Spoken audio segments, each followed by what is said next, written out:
श्री गणेशाय नमः। दोस्तों, वीडियो शुरू करने से पहले वीडियो को लाइक कर दे और चैनल को सब्सक्राइब जरूर कर दे।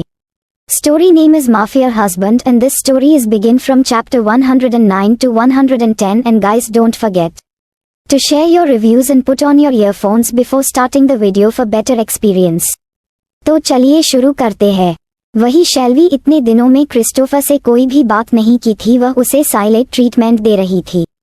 क्रिस्टोफर कितनी भी कोशिश करता वह उसे पूरी तरीके से इग्नोर कर रही थी। हालांकि शेल्वी देख पा रही थी कि क्रिस्टोफर इस बार उसके साथ काफी अच्छे से फेस आ रहा था। उसने अपना गुस्सा काफी आता कंट्रोल कर लिया था। उसके इस तरह से पेश आने पर भी उसे एक बार भी गुस्सा नहीं किया था, बल्कि वह उसका बहुत ख्याल भी रख रहा था। लेकिन इस बार शेल्वी उसे माफ करने के मूड में बिल्कुल भी नहीं थी। आज पूरा एक हफ्ता बीत चुका था। इस पूरे हफ्ते में शेल्वी ने एक बार भी क्रिस्टोफर से बात नहीं की थी, नहीं उसे ठीक से देखा था। क्रिस्टोफर जो भी करता उसका वह उल्टा ही करती थी। आज भी कुछ ऐसा नहीं हो रहा था। क्रिस्टोफर शेल्वी की नहाने में मदद करना चाहता था, पर शेल्वी अपनी जिद पर पड़ी हुई थी कि वह खुद से ही शावर लेगी। इसीलिए वह क्रिस्टोफर की बात ना मानते हुए खुद गुस्से से बाथरूम की तरफ चली जाती है। हालांकि जाते हुए अभी भी हल्का सा लड़खड़ा रही थी, लेकिन फिर भी वह अपने कदमों को आगे बढ़ते हुए अंदर चली जाती है। वही पीछे खड़ा क्रिस्टोफर गुस्से और लाचारी से उसे देखता रह जाता है। अभी शेल्वी को गए हुए बस कुछ 15 मिनट ही हुए थे कि एक जोर की चीख क्रिस्टोफर के कानों में पड़ती है। वह चीख सुनते ही क्रिस्टोफर दौड़कर वहां चला जाता है। वॉशरूम में जाता है तो देखा है कि शेल्वी बाथटब में बिना कपड़ों के पड़ी हुई थी और अपने हाथ पैर को चल रही थी। शायद वह अपना बैलेंस बना नहीं पाई थी, इसीलिए वह बाथटब में डूबने वाली थी। उसे ऐसे देखकर क्रिस्टोफर जल्दी से उसे उठा लेता है और अपनी बाहों में भर लेता है। वही शेल्वी भी मजबूती से क्रिस्टोफर को पकड़ लेती है। शेल्वी अभी भी सांस लेने में दिक्कत हो रही थी। वह क्रिस्टोफर को पकड़े हुए गहरी गहरी सांस ले रही थी। वही क्रिस्टोफर भी उसकी पीठ को सहला रहा था। थोड़ी देर में शेल्वी जब शांत होती है तब जाकर उसे महसूस होता है कि वह क्रिस्टोफर के गले लगे हुए ही है। वह झटके से क्रिस्टोफर से दूर होती है, तब उसे जाकर महसूस होता है कि वह अभी बिना कपड़ों के क्रिस्टोफर के सामने बैठी हुई है। वही क्रिस्टोफर भी एकटक उसे ही देख रहा था।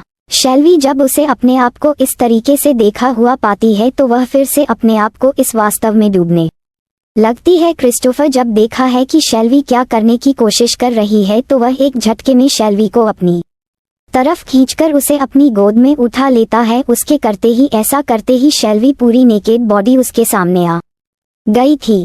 शेल्वी अभी गर्म पानी में डूबी हुई थी, इसीलिए उसका पूरा शरीर गुलाबी हो गया था। उसके पूरे शरीर से भीनी भीनी खुशबू आ रही थी, जो कि क्रिस्टोफर के अंदर गर्मी पैदा करने के लिए काफी थी। शेल्वी जब क्रिस्टोफर की इंटेंस नजरों को अपने ऊपर महसूस करती है तो वह अपनी नजरों को नीचे झुका लेती है, क्योंकि इस वक्त वह इस हालत में नहीं थी कि अपने आप को क्रिस्टोफर से छुपा सके। साथ ही शेल्वी को अब डर लगने लगा था, क्योंकि शेल्वी अभी भी उसे रात को बिल्कुल भी नहीं भूली थी। उस रात का डर शेल्वी के मन में इस कदर से घर कर चुका था कि क्रिस्टोफर के पास आने से भी उसे डर लगने लगा था। और वह तो इस समय पर क्रिस्टोफर के सामने बिल्कुल भी नेकेड थी। शेल्वी के चेहरे पर अब घबराहट साफ दिखने लगी थी।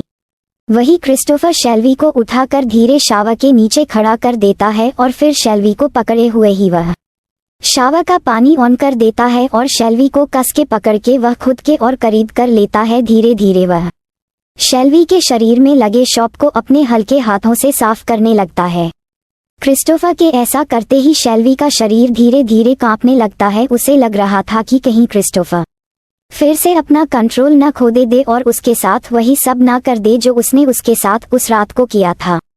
शेल्वी क्रिस्टोफर के छूने से इस कदर से डर गई थी कि वह क्रिस्टोफर को रोकने की हिम्मत भी नहीं कर रही थी। कहीं वह क्रिस्टोफर को रोकने के से उसका ज्यादा और गुस्सा ना बढ़ जाए। शेल्वी इस वक्त बिल्कुल भी वह सब दोबारा झेलने के लिए तैयार नहीं थी। शेल्वी को खुद भी पता नहीं चला कि कब वह ये सब सोचते सोचते उसका शरीर अब डर से बुरी तरीके से कांपने लगा था और उसके आंखों से आंसू निकलने लगे थे। वही क्रिस्टोफर शेल्वी के चेहरे के बनते बिगड़ते हुए भावों को देख रहा था। साथ ही वह महसूस कर पा रहा था कि शेल्वी उसके छूने भर से बुरी तरीके से कांपने लगी है। उसके चेहरे पर डर और घबराहट दिखाई देने लगी थी। वह इस कदर से डरी हुई थी कि उसकी हिम्मत भी नहीं हो रही थी कि वह उसे रोक सके। क्रिस्टोफर शेल्वी को इस हालत में देखकर उसका दिल कई टुकड़ों में टूट गया था। उसने कभी भी इस शेल्वी की इमेजिनेशन नहीं किया था। वह तो हमेशा अपने सामने एक बोल्ड और एग्रेसिव शेल्वी को देखना चाहता था जो कि उसके हाथ लगाने पर भी उसे काटने को तैयार रहती थी। लेकिन आज जो शेल्वी उसके सामने खड़ी थी वह महज उसके छूने भर से ही कांप रही थी। हालांकि पानी गिरने के कारण शेल्वी के आंसू तो दिखाई नहीं दे रहे थे, लेकिन शेल्वी की हिचकियों से साफ पता चल रहा था कि वह रो रही है।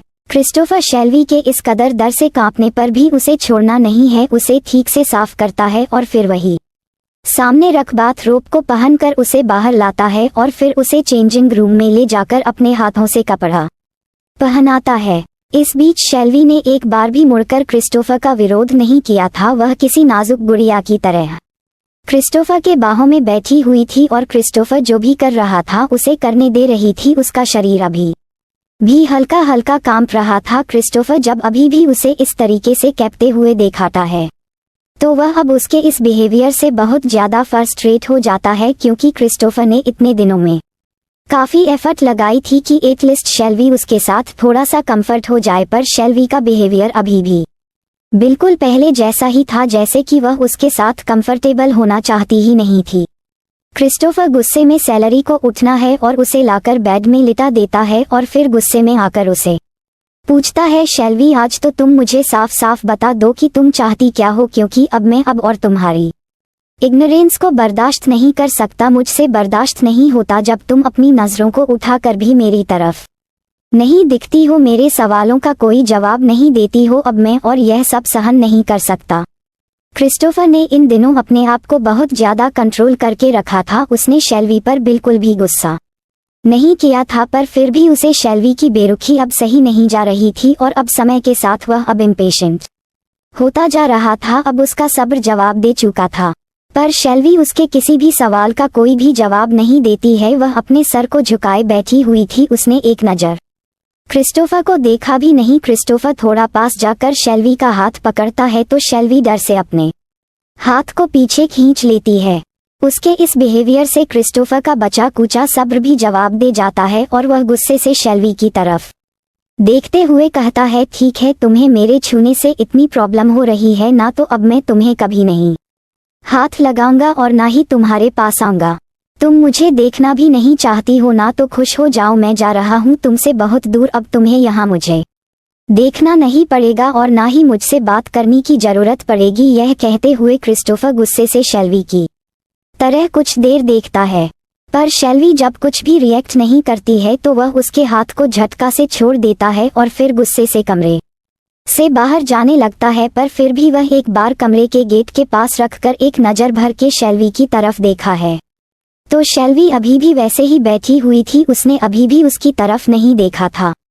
शेल्वी का ये बिहेवियर देखकर क्रिस्टोफर को ऐसा लग रहा था जैसे किसी ने उसके दिल पर किसी ने भारी पत्थर रख दिया हो और वह चाहकर भी उसे हटा ना पा रहा हो। वह मायूसी से थोड़ी देर तक उसे यूं ही देखा है और फिर तेज कदमों के साथ कमरे से चला जाता है।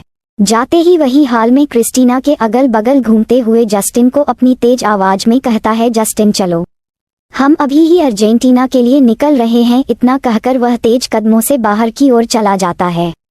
क्रिस्टोफर बात सुनते ही वह हैरानी से क्रिस्टीना की तरफ देखाता है जो कि उसे पूरी तरीके से इग्नोर करते हुए अपने कामों में लगी हुई थी। जस्टिन थोड़ा उसके पास आकर मायूसी से उसे देखते और फिर धीरे से उसे गले लगा लेता है, पर क्रिस्टीना जैसे ही उसे अपने इतने पास महसूस करती है वह थोड़ी देर के लिए तो बिल्कुल फ्रीज हो जाती है, पर फिर जैसे ही उसे समझ में आता है कि उसे जस्टिस ने गले लगा लिया है तो वह जल्दी से जस्टिन को खुद दूर कर देती है। उसके ऐसा करते ही जस्टिन और भी ज्यादा मायूस हो जाता है और फिर अपनी इस मायूसी भरी आवाज में कहता है, क्रिस्टीना, मैं अर्जेंटीना जा रहा हूँ और अब मुझे नहीं पता कि मैं कितने दिनों बाद वापस आऊंगा, पर मैं वहाँ तुम्हें बहुत मिस करूंगा।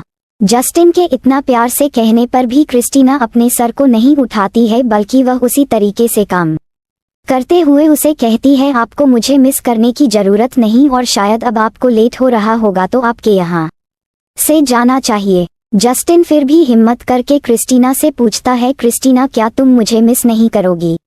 क्रिस्टीना बहुत ही बेरुखी से जस्टिन से कहती है, नहीं, मैं आपको याद नहीं करूंगी क्योंकि आप मेरे कुछ भी नहीं लगता और ना ही हम इतनी क्लोज हैं कि हमें एक दूसरे को याद करना चाहिए। ये कह के क्रिस्टीना वहां से मुड़कर चली जाती है। जस्टिन इस समय पर क्रिस्टीना के मुंह से ये सब बिल्कुल नहीं सुनना चाहता था। हालांकि उसे पता था कि क्रिस्टीना उसे पसंद नहीं करती है, लेकिन फिर भी उसे यकीन था कि क्रिस्टीना इतने दिनों में उससे थोड़ा तो क्लोज हो चुकी है।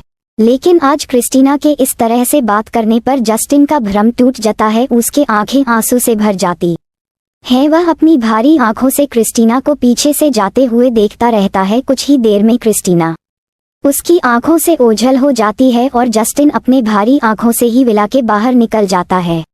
जब बाहर आता है तो क्रिस्टोफर पहले से ही उसका गाड़ी में बैठे हुए इंतजार कर रहा था। वह भी उसके पास आकर बैठ जाता है। जस्टिन ना ही क्रिस्टोफर को देखा था और ना ही क्रिस्टोफर ने जस्टिन को। वह दोनों ही अपने में खोए थे। क्रिस्टोफर इतना सब कुछ होने के बाद भी अपने दिल के हाथों मजबूर होकर एक नज़र अपनी कमरे की खिड़की की तरफ देख लेता है, जहां उसे शेल्वी खड़ी हुई दिखाई दे जाती है, जो शायद उसे ही देख रही थी। क्रिस्टोफर बिना भाव के शेल्वी को देखता रहता है और फिर वह आगे बैठे ड्राइवर को आगे बढ़ने का इशारा दे देता है। कुछ ही देर में गाड़ी वहां से निकल जाती है और शैली भी क्रिस्टोफर की आंखों से ओझल हो जाती है।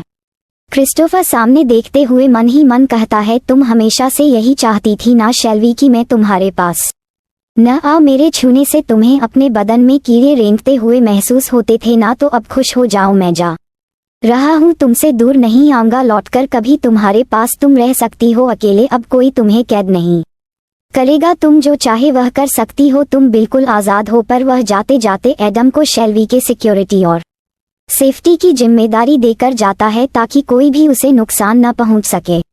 दूसरी तरफ कमरे में क्रिस्टोफर के जाने के बाद भी शेल्वी अभी भी वैसे ही बैठी थी जैसे क्रिस्टोफर उसे छोड़कर गया था। उसे तो किसी चीज का होश ही नहीं था। वह तो बस डरी सहमी सी बैठी हुई थी। शेल्वी के मन में उसे रात का डर इस कदर से बैठ चुका था कि वह क्रिस्टोफर के छूने से भी डर जाती थी, और आज तो क्रिस्टोफर उसे बिल्कुल नेकेड देख रहा था। उसे लग रहा था और उस समय पर क्रिस्टोफर की इंटेंस नजरों को शेल्वी अपने ऊपर महसूस करके बिल्कुल अंदर तक कांप चुकी थी। इसलिए क्रिस्टोफर जब उसे दूर जा रहा था वह कुछ कहा ही नहीं पाई। दरअसल शेल्वी खुद ही चाहती थी कि क्रिस्टोफर यहाँ से चला जाए। वह उसे अब देखना भी नहीं चाहती थी, लेकिन अब जब क्रिस्टोफर चला गया है तो उसे न जाने क्यों अपने दिल के अंदर एक टीस महसूस हो रही थी, जैसे उसने कुछ गलत कर दिया है। शेल्वी धीरे से कंबल को हटाकर उठ जाती है और फिर लड़खड़ाते हुए वह खिड़की के पास आ जाती है और विला के बाहर देखने लगती है। क्रिस्टोफर के बाहर ही उसे क्रिस्टोफर की गाड़ी दिखाई दे जाती है, जिसमें क्रिस्टोफर का चेहरा साफ तो दिखाई नहीं दे रहा था, लेकिन वह फिर भी महसूस सकती थी कि क्रिस्टोफर उसमें बिना किसी भाव के बैठा हुआ था। आखिर इतने दिनों से वह क्रिस्टोफर के साथ थी। इतना तो क्रिस्टोफर को पहचानने लगी थी कि वह किस सिचुएशन में किस तरह के एक्सप्रेशंस देता है, और इन एक हफ्तों में तो उसने एक नए क्रिस्टोफर को देखा था, जैसे कि वह कोई नया अवतार लेकर आ गया हो। उसने कभी इमेजिन भी नहीं किया था कि वह कभी इस क्रिस्टोफर को भी देखा जाए पाएगी। इस एक हफ्ते में क्रिस्टोफर ने उसकी बहुत ज्यादा केयर की थी। उसके हर एक छोटी से बड़ी चीजों का ख्याल रखता था। क्रिस्टोफर तो शेल्वी की उन आदतों के बारे में भी जानता था जो कि शेल्वी खुद भी नहीं जानती थी। शेल्वी ने इस एक हफ्ते में एक बार भी कुछ क्रिस्टोफर से बात नहीं की, उसे पूरी तरीके से इग्नोर किया, और वह जानती थी कि क्रिस्टोफर सब कुछ बर्दाश्त कर सकता है, लेकिन जब कोई उसके ईगो को चोट पहुंचना है तो वह बिल्कुल भी बर्दाश्त नहीं कर पाता था। और उसकी जैसी पर्सनैलिटी थी, अगर उसे कोई इग्नोर करे तो मतलब ये ईगो चोट पहुंचाने वाली बात होती थी। शेल्वी के लिए यही सबसे ज्यादा हैरान करने वाली बात थी कि इतना कुछ करने के बाद भी क्रिस्टोफर ने एक बार उसके ऊपर गुस्सा नहीं किया था। उसके इतनी बुरी तरीके से इग्नोर करने पर भी क्रिस्टोफर बार बार उससे बात करने की कोशिश करता था, उसका ख्याल रखता था। ये बात कहीं ना कहीं इन दोनों शेल्वी के दिल को छू गई थी। क्रिस्टोफर की कर कुछ ही देर में विला से बाहर निकलने लगती है, और अब शेल्वी देख पा रही थी कि क्रिस्टोफर भी उसे ही देख रहा है। हालांकि दूरी काफी ज्यादा थी, लेकिन फिर भी क्रिस्टोफर की नजरों को शेल्वी अपने ऊपर महसूस कर पा रही थी। जैसे जैसे क्रिस्टोफर की गाड़ी विला के बाहर जा रही थी, शेल्वी को न जाने क्यों ऐसा लग रहा था जैसे कि उसके दिल का कोई हिस्सा उससे दूर जा रहा हो, लेकिन उसका दिमाग बार बार उसे कह रहा था कि यह जो हो रहा है यही सही है, तुम यही तो चाहती थी। इस वक्त शेल्वी अपने दिल और दिमाग के बीच में फंसी हुई थी और उसके दिल पर उसका दिमाग हावी हो रहा था और यह सब क्रिस्टोफर के पिछले किए गए उसके ऊपर हैवानियत का असर था।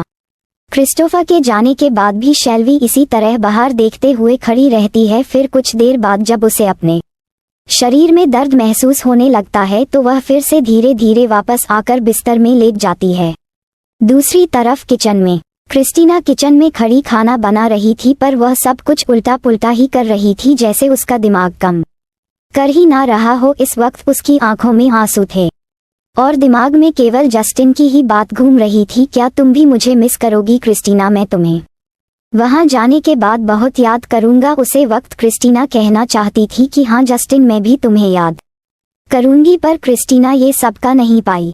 जब क्रिस्टीना जस्टिन को डांटकर पीछे पलट कर जा रही थी तो उसे लग रहा था कि अभी जाकर जस्टिन को रोकने, पर वह इसीलिए पीछे नहीं पलटी क्योंकि अगर वह एक बार भी पीछे पलट कर देखेगी तो वह जरूर जस्टिन के गले लगाकर उसे कह देगी कि वह उसे छोड़कर ना जाए। वह चाहती है कि जस्टिस हमेशा उसके पास रहे, पर क्रिस्टीना ऐसा कुछ नहीं करना चाहती थी। उसने अभी भी अपने और जस्टिन के बीच में इस पास्ट की दीवार को लाकर खड़ा कर दिया था। क्रिस्टीना चाहकर भी अपनी पास्ट की दीवार को तोड़ नहीं पा रही थी। जब भी वह एक कदम जस्टिन की तरह बढ़ाने की कोशिश करती थी, उसका पास्ट उसके सामने आ जाता था। उसे लगता था जैसे कि वह ओजस को धोखा दे रही है, वह भी उसके छोटे भाई के साथ मिलकर, जो कि वह नहीं कर सकती थी। इसीलिए वह ना चाहते हुए भी अपने कदमों को हर बार पीछे खींच लेती थी।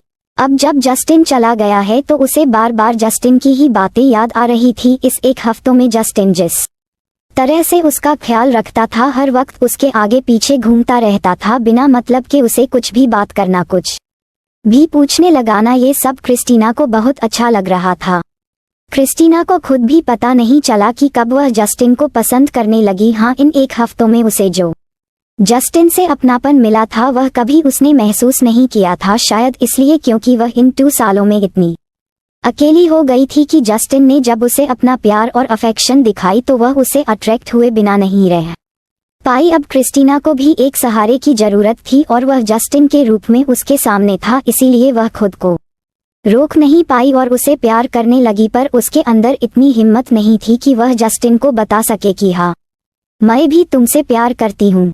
और अब जब जस्टिन चला गया है तो वह अपने आप को समझा नहीं पा रही थी। वह बार बार कह रही थी कि जस्टिन बस कुछ ही दिनों के लिए गया है, पर उसे जस्टिन की वह लाइन भी याद आ रही थी जब उसने कहा था कि मैं अब जा रहा हूँ और पता नहीं कब वापस आऊंगा। ये बात बार बार क्रिस्टीना को बेचैन कर रहा था और उसे ऐसा महसूस हो रहा था जैसे कि जस्टिन हमेशा के लिए चला गया हो और अब शायद वापस नहीं आने वाला है। ये सोच सोच कर क्रिस्टीना के आंखों में आंसू रुकने का नाम नहीं ले रहे थे। वह रोना तो नहीं चाहती थी, पर फिर भी वह बस रोए जा रही थी। 1 महीने बाद अर्जेंटीना के एक विला में एक आदमी अपने गुस्से से लाल आंखों से सामने पंचिंग बैग में मुक्कों की बरसात कर रहा था। वह लगातार कई घंटे से उस पंचिंग बैग में मारे जा रहा था। वही सामने बैठा आदमी अपनी फ्रस्ट्रेटिंग आंखों से उसकी तरफ देखे जा रहा था। जब उससे बर्दाश्त नहीं होता तब वह आखिरकार उसे कह ही देता है, क्रिस्टोफर अब बस भी करो, अब गुस्सा करके खुद को चोट पहुंचाना बंद करो। ये तुम्हारा खुद का डिसीजन था कि तुम शेल्वी को छोड़कर हमेशा के लिए यहाँ आ जाओगे। तुमने ही तो कहा था कि तुम अब और ज्यादा उसकी बेरुखी नहीं सहन कर सकते, तो फिर अब ये सब करके खुद को हट करके तुम अब क्या करना चाहते हो? पर क्रिस्टोफर उसकी कोई बात नहीं सुनता। वह तो उसे पंचिंग बैग को करने में लगा हुआ था। अब तो उसके हाथों से खून भी निकलने लगा था, पर फिर भी वह रुकने का नाम नहीं ले रहा था, जैसे कि उसे कोई फर्क ही ना पड़ रहा हो। अब जस्टिन थोड़ा गुस्से में आकर क्रिस्टोफर से थोड़ा तेज आवाज में कहता है, क्रिस्टोफर बस बहुत हो गया, आप बंद करो। तुम 2 घंटे से लगातार उसे पंचिंग बैग में मार रहे हो, तुम्हारे हाथों से खून भी निकल रहा है। तुम्हारी यह करने से शेल्वी तुम्हारे पास नहीं आ जाएगी। क्रिस्टोफर गुस्से से जस्टिन की तरफ देखा है और फिर अपनी गुस्से भरी आंखों से ही उसे कहता है, वह आएगी भी नहीं। इस वक्त तो वह बहुत ज्यादा सुकून में होगी, क्योंकि मैं जो वहां नहीं हूं उसे मुझसे ही तो इतनी ज्यादा प्रॉब्लम थी। मेरे पास होने से, मेरे छूने से, मेरे हर एक एहसास से उसे प्रॉब्लम थी। अब तो वह वहां सुकून में होगी मेरे बिना। पर यह कहते वक्त क्रिस्टोफर के चेहरा में गुस्सा था, लेकिन उसकी आंखों में उदासी साफ दिख रही थी। क्रिस्टोफर को ऐसे देखकर जस्टिन को बिल्कुल भी अच्छा नहीं लग रहा था। वह एक बार सिर्फ कोशिश करते हुए क्रिस्टोफर से पूछता है, क्रिस्टोफर क्या ये तुम्हारा आखिरी फैसला है? क्या तुम सच में अब वापस शेल्वी के पास कभी नहीं जाओगे? क्या तुम अपने बच्चों को और शेल्वी को हमेशा के लिए छोड़ दोगे? क्रिस्टोफर जस्टिन को अपनी खाली आंखों से देखा है और कुछ देर यूं ही खड़े रहने के बाद अचानक ही उसके चेहरे पर एक डेविल स्माइल आ जाती है। So don't forget to share your review and comment your best part of an story. और अगर आपने अभी तक हमारे चैनल को सब्सक्राइब नहीं किया तो कृपया इसे सब्सक्राइब करें और बेल आइकन पर क्लिक करें ताकि आप हमारी नई कहानी पहले पा सके। And if you like my story so comments your feelings with heart emoji. तो मिलते हैं नेक्स्ट वीडियो, तब तक के लिए राधे राधे।